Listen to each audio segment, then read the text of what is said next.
In this video, we're going to continue discussing the rules and obligations of you as a trustee of a self-managed super fund.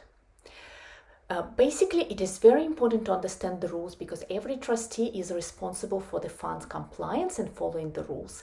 Even if it's another member who made the decision, every trustee will be held accountable, even if that trustee was not involved in that decision.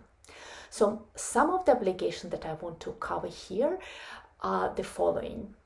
The fund must lodge financial statements every year, and trustee is accountable for making that happen. The trustee must ensure the fund's assets are valued every year.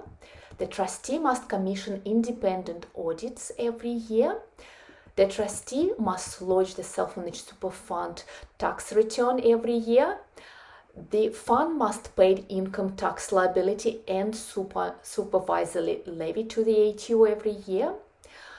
The trustee must lodge transfer balance account report when appropriate. And the trustee must inform the ATO and ASIC of changes to the fund.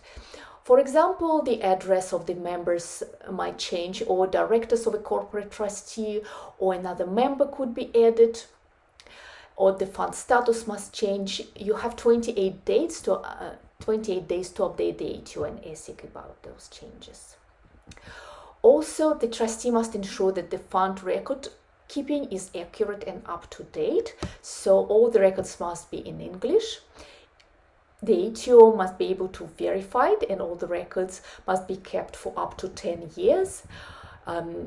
You must keep records of all your decisions, minutes of the meetings, your taxation records, your bank account statements. All of it must be kept for 10 years. And the final rule that I want to cover today, you must ensure that the fund meets the residency rules every year. If the residency rule is not met at all times during the year, the assets of the fund and income will be taxed at the highest marginal rate, which is very punitive. So there you have it. Heavy penalty applies if these things are not done correctly. All trustees are bound by the trust deeds, and they are equally responsible if the rules are not followed. Heavy penalty applies, so it's very important that all the trustees understand both the superannuation deed and the superannuation legislation. But remember, you don't have to do it alone. You can enroll a tax professional to help you along the way.